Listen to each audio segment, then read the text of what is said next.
Sir నమస్కారం sir. నమస్తే అండి. సార్ హిమేష్ మన్కడే అని ఒక బాలీవుడ్ జర్నలిస్ట్ ఇక్కడ విజయ్ దేవరకొండ గారి పైన కొన్ని సెన్సేషనల్ కామెంట్స్ అయితే చేశారు సార్. అంటే లైగర్ సినిమా టైంలో విజయ్ దేవరకొండ టాలీవుడ్ లో టాప్ హీరో అన్న విధంగా వాళ్ళ పిఆర్ అండ్ మీడియా ప్రొజెక్ట్ చేసింది.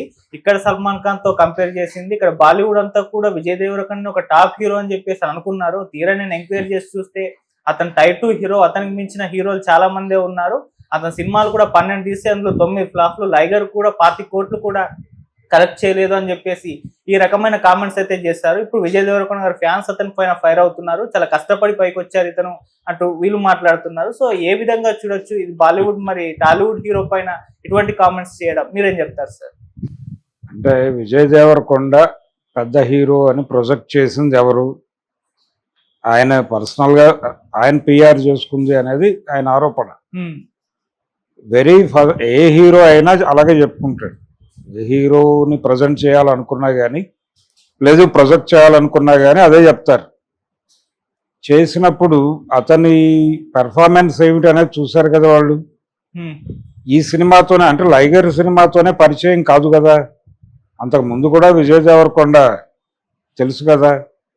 ఇప్పుడు చాలా సందర్భాల్లో ఎలా ఉంటుందంటే చిరంజీవి గురించి కూడా ఇలాంటి ప్రచారమే జరిగేది ఆ రోజుల్లో. అంటే ఆయన మార్కెట్ ఎక్స్పాన్షన్ అనే ప్రోగ్రామ్ ఆ రోజుల్లో లేదు, కానీ ఈయన ప్రతిబంధ అనే సినిమాలో యాక్ట్ చేశాడు అక్కడికి వెళ్ళి. అది కూడా తెలుగు ప్రొడక్షన్ నుంచి జరిగింది. Telugu production house Geetha Arts చేసిన సినిమా అది. అక్కడి నుంచి ఆ తర్వాత చేసిన సినిమా సిప్పి చేశాడు, ఆజ్కా గుండారాజు. సిప్పి ప్రొడక్షన్ హౌస్ నుంచి వచ్చినప్పుడు ఆ సినిమా సక్సెస్ మీద చిరంజీవిని ఒక అంచనా కట్టారు.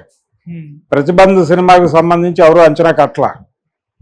అందుకని విజయ్ దేవరకొండని మొదట అప్రోచ్ అయింది నిజానికి పూరి జగన్నాథ్ కాదు. పూరి జగన్నాథ్ కంటే ముందే ఒక బాలీవుడ్ నుంచి అతనికి ఒక ఆఫర్ ఉంది. అంటే తెలుగు సినిమా పరిస్థితి ఏంటనే దానికి సంబంధించి తెలుగులో ఉన్నటువంటి నటుల్లో ఎవరికి క్యాపబిలిటీస్ ఉన్నాయి అనే దానికి సంబంధించి ఒక అవగాహన ఉంది అక్కడ. ఇదివరకు అట్లా లేదు మార్కెట్. ఇప్పుడు చిరంజీవి రోజుల నాటి మార్కెట్ కాదు.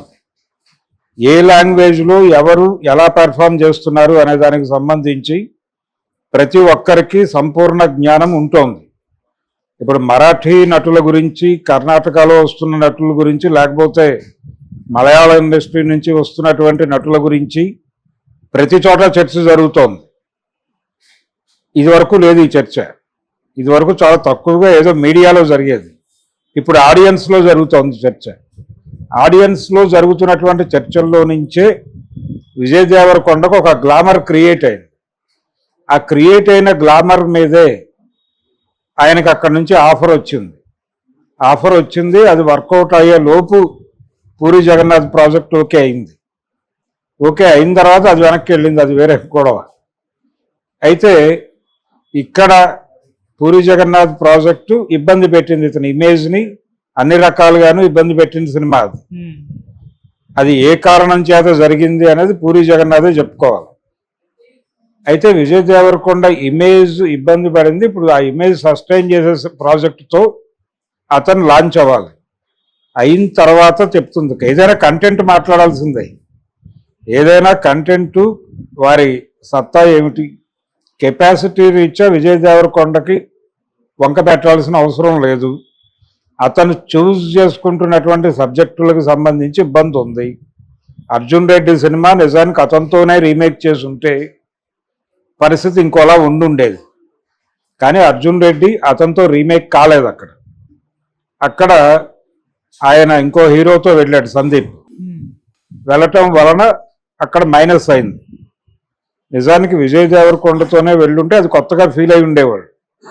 అంటే పెళ్లి చూపులు, అర్జున్ రెడ్డి అనే 2 సినిమాలు 2 అద్భుతమైన వేరియేషన్స్లో విజయ్ దేవరకొండని ప్రపంచానికి పరిచయం చేశాయి. కానీ విజయ్ దేవరకొండ లాంటి టాలెంటెడ్ ఆర్టిస్ట్ని ఎలా వినియోగించుకోవాలి అనే దగ్గర ఇక్కడ గ్యాప్ ఉంది ఇండస్ట్రీలో. అది మనకు చాలా సందర్భాల్లో అర్థమైంది. గీత గోవిందం అనేది కమర్షియల్గా పెద్ద హిట్, కానీ అది కూడా అతని కప్ ఆఫ్ టీ కాదు. అయినప్పటికీ అతను మేనేజ్ చేయగలిగాడు. అంటే రెగ్యులర్ కమర్షియల్ సినిమాలు కూడా ఇతను బాగానే హ్యాండిల్ చేయగలడు అనేది ప్రపంచానికి అర్థమైంది. ఇది మాత్రమే చాలదు, ఇది మాత్రమే చాలదు. అతన్ని ఎలా యూటిలైజ్ చేసుకోవాలో అతన్ని పూర్తిగా యూటిలైజ్ చేసుకున్న స్క్రిప్ట్ అతనికి దొరికింది. ఆ తర్వాత ఒక నటుడి ఫెయిల్యూర్ని కేవలం అతని ఫెయిల్యూర్గా చూపించడం తప్పు. అతన్ని ఎలా హ్యాండిల్ చేశారు, అతనికి ఎలాంటి స్క్రిప్ట్లు ఇచ్చారు అనేది చూడాలి. వరల్డ్ ఫేమస్ లవర్ అని ఒక సినిమా తీశారు, కెఎస్ రామారావు గారి బ్యానర్లో వచ్చింది. అది అందులో విజయ్ దేవరకొండ తప్పేం లేదు. డైరెక్టర్ ఫ్లాట్గా వెళ్ళిపోయాడు సినిమా కథ విషయంలో. స్క్రీన్ ప్లేలో మ్యాజిక్ లేదు, ఆయన మ్యాజిక్ని నమ్ముకుని ఫ్లాట్గా వెళ్ళిపోయాడు. నిజానికి ఒక పని చేస్తుంటే బాగుండేది. ఆ సినిమా ఫస్ట్ హాఫ్ని సెకండ్ హాఫ్ కానీ సెకండ్ హాఫ్లో వచ్చే ఎలిమెంట్స్ కొన్ని ఫస్ట్ హాఫ్కి షిఫ్ట్ చేసుకుని ఉంటే, ఇప్పుడు ఆ సింగరేణి ఎపిసోడ్ కనుక సెకండ్ హాఫ్కి షిఫ్ట్ చేసి ఉంటే సినిమా ఆడేది. అలాంటి కొన్ని లోపాలు జరిగినాయి, సినిమా వెళ్ళిపోయింది, అది వేరే గొడవ. ఇలా అతన్ని వాడుకోవడంలో జరిగిన లోపాల వలన, అతని కెపాసిటీకి తగిన స్క్రిప్టులు తీసుకురాలేకపోవడం వలన అతనికి అనివార్యంగా ఫెయిల్యూర్స్ వచ్చేసినాయి. కానీ వాళ్ళు చెప్పినంత జాబితా లేదు అక్కడ. ఇప్పుడు ఆ బాలీవుడ్ జర్నలిస్ట్ గారు చెప్పినన్ని సినిమాలు చేయలేదు, చేసే పరిస్థితి కూడా లేదు. వచ్చిన సినిమాలు 9 సినిమాలు డిజాస్టర్ అని ఎలా చెప్తాడు? చేసినవన్నీ సినిమాలు వాళ్ళు చెప్తున్న లెక్క తప్పే కదా. అది ఆ కౌంటే తప్పైనప్పుడు ఇంకా ఒపీనియన్ ఎలాగా? ఎవరు ప్రొజెక్ట్ చేశారు ఇతన్ని? వాళ్ళే ప్రొజెక్ట్ చేసుకున్నారు.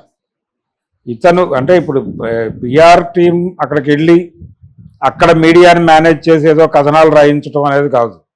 బిగ్గర్ దాన్ బచ్చన్ అని చిరంజీవి గురించి ఎవరు రాశారు ఆ రోజున? వీళ్ళు ఏదో రాయించారని కదా గొడవ, ఆరోపణ. కానీ రాసిన వ్యవహారం అర్థమైందిగా. ఆ తర్వాత అంటే ప్రాపర్ స్క్రిప్ట్ పడకపోతే ఏ హీరో కూడా చేయగలిగింది ఏమీ లేదు. బూడిదలో పోసిన పన్నీరే అవుతుంది. అంత మాత్రం చేత వాళ్ళ క్యాపబిలిటీస్ మీద క్రిటిసిజం పెట్టడం తప్పు. అంటే ప్రాపర్ స్క్రిప్ట్ పడి ఇతని వలన ఫెయిల్ అయినటువంటి సినిమా ఉంటే అది ఓకే, అది మాట్లాడవచ్చు. కానీ ఇతని వలన ఫెయిల్ అయినటువంటి సినిమా ఇప్పటిదాకా మనకు కనిపించాల. ప్రాపర్ స్క్రిప్ట్ పట్టడం లేదనేది ఆందోళన. ఇప్పుడు ఖైదీ నుంచి విజేత వరకు చిరంజీవికి భారీ విజయం సాధించిన సినిమాలు ఏమున్నాయి? డబ్బులు తీసుకొచ్చిన సినిమాలు ఉన్నాయి, డబ్బులు కలెక్ట్ చేసిన సినిమాలు ఉన్నాయి, హెవీ రెవెన్యూ కలెక్ట్ చేసిన సినిమాలు కూడా ఉన్నాయి. కానీ మేజర్ సెంటర్లలో సద్దినోత్సవాలు అనేది ఒక విజయానికి సంకేతంగా ఉన్న రోజులు అవి. ఆ ప్రకారం ఆ గణాంకాల ప్రకారం చూస్తే ఖైదీ తర్వాత విజేతే. మరి మధ్యలో వచ్చిన ఛాలెంజ్ ఇవన్నీ ఏమిటి? అవన్నీ కూడా డబ్బులు తెచ్చినాయి బాగా. కానీ ఆనాటి గణాంకాల ప్రకారం హిట్ అంటే ఇన్ని సెంటర్లో సద్దినోత్సవం జరుపుకోవాలి. ఎందుకు రాలేదు చిరంజీవికి ఇమ్మీడియట్గా ప్రాపర్ ఆ స్థాయి హిట్? అంటే ప్రాపర్ స్క్రిప్ట్ రాకపోవటమే.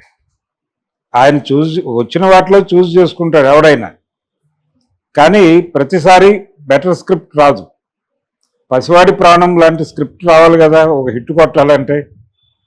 అలాంటి హిట్ వచ్చిన హీరోకి దానికి ముందు చక్రవర్తి అనో సినిమా చేశాడు ఆయనే, అదే చిరంజీవి. మరి అది ఇంత పెద్ద హిట్ ఎందుకు కాలేదు? అలాంటి ప్రశ్నలు ప్రతి హీరో కెరియర్లోనూ ఉంటాయి. ఎన్టీ రామారావు గారి కెరియర్లో కూడా ఉంది.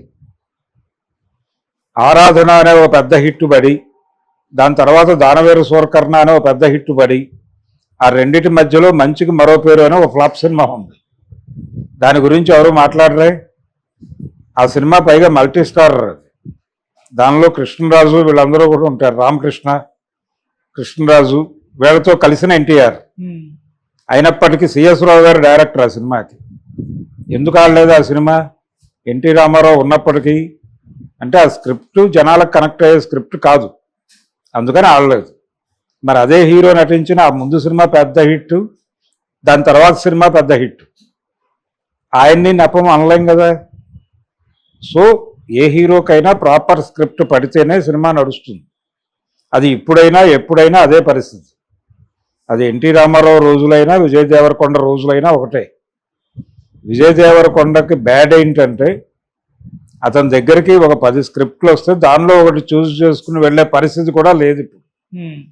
విజయ్ దేవరకొండ కెపాసిటీని ఎలా వాడుకోవాలో 100% ఎక్స్ప్లోర్ చేసేటువంటి స్క్రిప్ట్ రాలా. అవి రెండు అలా వచ్చినాయి కాబట్టే వర్కౌట్ అయినాయి. ఏది పెళ్లి చూపులు కొత్తగా అనిపించింది జనాలకి, అతని నటన కొత్తగా అనిపించి జనాలు అట్రాక్ట్ అయ్యారు. అవును. అది చాలా ప్రివ్యూలు వేశారు వాళ్ళు. సురేష్ థియేటర్లో, అది సురేష్ బాబు రిలీజ్ చేశాడు ఆ సినిమా. వాళ్ళ ప్రివ్యూ థియేటర్లో దాదాపు 7-8 ప్రొజెక్షన్స్ పైన జరిగినాయి. జరిగిన తర్వాత అది ఫైనల్గా బయటకు వచ్చింది సినిమా. అలాగే అర్జున్ రెడ్డి ఎవరు ఎక్స్పెక్ట్ చేయలే, కానీ ఆ క్యారెక్టర్ అతనికి వర్కౌట్ అయింది. అతను లేకుండా ఆ క్యారెక్టర్ ఇంకొక హీరో చేయగలడు అని ఎవరు ఎక్స్పెక్ట్ చేయలేరు. అది అతనితోనే ఉంటుంది. అలాంటి ఇమేజ్ క్రియేట్ చేసుకున్న తర్వాత ఆ ఇమేజ్ నుంచి ఒక చిన్న డౌన్ ఇచ్చి గీత గోవిందం చేశాడు. అది కనెక్ట్ అయింది. కానీ కనీసం అలాంటి అవుట్ అండ్ అవుట్ మాస్ సినిమాలు వచ్చినా బాగుండేది. అవి రాలేదు. అతన్ని కొత్తగా ప్రొజెక్ట్ చేసేటువంటి స్క్రిప్ట్లు రాలేదు అతని దగ్గరికి. అతన్ని వినియోగించుకోకపోవడం ఇండస్ట్రీ లోపమే, అతని లోపం కాదు. అతను రెడీగానే ఉన్నాడు. ఇతరత్ర వ్యవహారాల గురించి మాట్లాడుకోనక్కర్లేదు, నటుడిగా మాట్లాడాడు కాబట్టి అతను. అందుకని అతను చెప్పిన ఫిగర్స్ తప్పే, అతను ఇచ్చిన ఫ్లాప్స్ ఆ ప్రకారం చూస్తే లైగర్ ఫ్లాపు, ఆ తర్వాత ఈ మధ్య వచ్చినటువంటి ఫ్యామిలీ మ్యాన్ వర్కౌట్ అవ్వలేదు. ఫ్యామిలీ మ్యాన్ వర్కౌట్ అవ్వకపోవడానికి రీజన్స్ ఉన్నాయి. ఎందుకంటే ఆ ఫ్యామిలీ మ్యాన్ అనే టైటిల్ పెట్టడంలోనే, అంటే కుటుంబ వ్యవస్థ మారిపోయిన సమాజం, మారిపోయిన సమాజంలో మారని ఎప్పటి సమాజాన్ని తీసుకొచ్చి ఇప్పటి సమాజంలో ఇరికించి చెప్పే ప్రయత్నం చేశాడు. పైగా చాలా ఇబ్బందికర సన్నివేశాలు ఉంటాయి దానిలో. ఏది డైరీ పార్లర్ ముందు పాల సీసాలు పట్టుకుని నిలబడటం ఇలాంటివి. ఇప్పుడు పిల్లల పరిస్థితి ఎలా తయారైందంటే, పాలు అనేవి ఆవులో లేకపోతే బర్రెలో ఇస్తాయి అనేది మర్చిపోయి పాలు అనేవి ప్యాకెట్లో వస్తాయి కదా అని అనుకుంటున్నారు పిల్లలు. ఆ పరిస్థితికి వచ్చేసింది ప్రపంచం. మీరు జస్ట్ అలా దేనిలోనూ ఒక ఆర్డర్ పెడితే ఇంటికి వచ్చి పాడేసి వెళ్ళిపోతున్నారు. ఈ మారిన సమాజంలో ఎప్పుడూ ఉన్నటువంటి సమాజాన్ని తీసుకొచ్చి పెట్టి ఫ్యామిలీ మ్యాన్ అనటం, అది ఆడియన్స్కి డైజెస్ట్ కాక పక్కన పెట్టారు ఆ సినిమాని. విజయ్ దేవరకొండ దానికి ఏం కావాలో చేశాడు. ఆ కష్టం అయితే పడ్డాడు అతను. ఆ కష్టాన్ని కాదంటాం తప్పు. ప్రాపర్ స్క్రిప్ట్ పడటం లేదు అనేదే గొడవ. దాన్ని ఎంపిక చేసుకోవాలి, లేకపోతే తనే తయారు చేసుకోవాలి. తన్ని తాను కొత్తగా ప్రొజెక్ట్ చేసుకోవడానికి సొంత సినిమాలు తీసిన హీరోలు ఎంతమంది లేరు? ఎన్టీ రామారావు ఎందుకు సొంత సినిమాలు మొదలుపెట్టాడు అంత ఎర్లీ డేస్లో? ఎందుకు జయసింహ వీరపూజారి అనే వాళ్ళు తనే తీశాడు? అంటే ఇంకొకళ్ళు అయితే ఎలా ప్రొజెక్ట్ చేస్తారో తెలియదు కాబట్టి తనని తాను ఎలా ప్రొజెక్ట్ చేసుకోవాలో అలా చేసుకుంటూ వెళ్ళాడు ఆయన. నాలో ఈ కోణం కూడా ఉంది, మీరు వినియోగించుకుంటే వినియోగించుకోండి. చిరంజీవికి అలాంటి అవకాశం కల్పించేటువంటి ఒక బావమరిది దొరికాడు, అరవింద్ గారు. చిరంజీవిలో ఉన్నటువంటి ఒక షేడ్ని శుభలేఖలో పరిచయం చేసిన అరవిందే అదే చిరంజీవిలో ఉన్న ఇంకో డైమెన్షన్ని యమకింకరుడు అనే సినిమాలో ప్రొజెక్ట్ చేసి, మాకు ఇది వచ్చు అది వచ్చు మా హీరోకి, మీరు ఎలా వాడుకుంటారో అలా వాడుకోండి అని ఇండస్ట్రీ ముందు ఒక మెనూ పడేశాడు. అంతే. అలాంటి ప్రోగ్రామ్ టేకప్ చేయాలి కదా విజయ్ దేవరకొండ కూడా. అతను ఆ ప్రోగ్రామ్ టేకప్ చేస్తే వేరేగా ఉంటుంది. అది లేకపోవడం వలన ఈ డిస్కషన్. అందుకని ఒకటి తన్ని తాను ప్రొజెక్ట్ చేసుకోవటం మీద దృష్టి పెట్టాలి అతను. అప్పుడు ఈ విమర్శలు అవుతాయి. ప్రాపర్ స్క్రిప్ట్ కోసం ప్రయత్నం చేస్తున్నాడు ఇప్పటికీ. ఇప్పుడు ఏదో రిలీజ్కి ఉంది ఒక సినిమా కింగ్డమ్. ఆ కింగ్డమ్ మీద హోప్స్ ఉన్నాయి వీళ్ళకి బలంగా.